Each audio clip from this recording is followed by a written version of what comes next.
मैले चाहिँ आज गुन्द्रुक बनाएको पत्ताकोबीको चाहिँ गुन्द्रुक घाममा सुकाएर त्यहाँदेखि गरम पानीमा धोएर यसलाई हल्का यसरी निचोरेर अन्त यो बयममा चाहिँ हाल्नुपर्छ। यसरी हालेर यसलाई अन्त यस्तो गर्नुपर्छ, भर्ती पार्नुपर्छ। अन्त घाममा राख्नुपर्छ।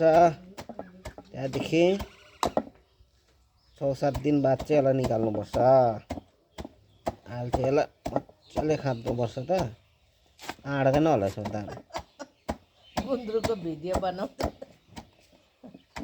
खतरा खाँदै आँड्दैन होला यस्तो दुईटा बाटा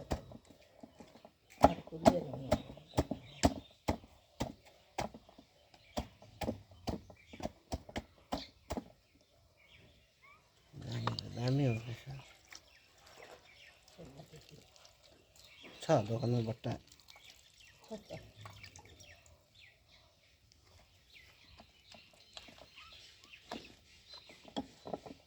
थेपी छ त्यसको यसको छ त थेपी बट्टाहरूको उयो लगाउनुपर्छ प्लास्टिक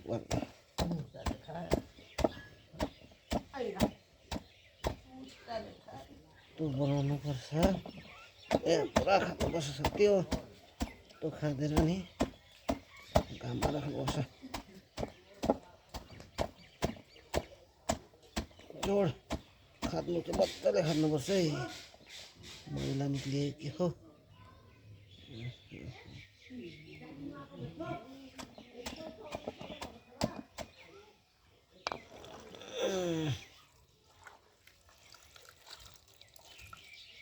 गरम पानीमा भिजाएर चाहिँ यसरी खाँदा यसलाई त्यहाँदेखि चाहिँ यसलाई यसमा राख्नुपर्छ, घाममा राख्नुपर्छ।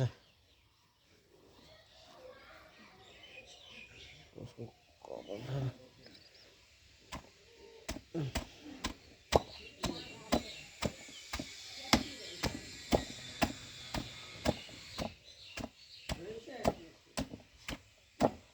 छ एउटा डब्बामा त नाट्ने रहेछ नि त,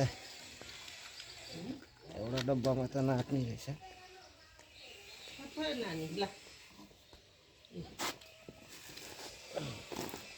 यो पानी चाहिँ नफ्याँक्नु भयो नि, नफ्याँक यसमा लगा, त्यो भन्दा यो खाँच्नु मिल्दैन हौ।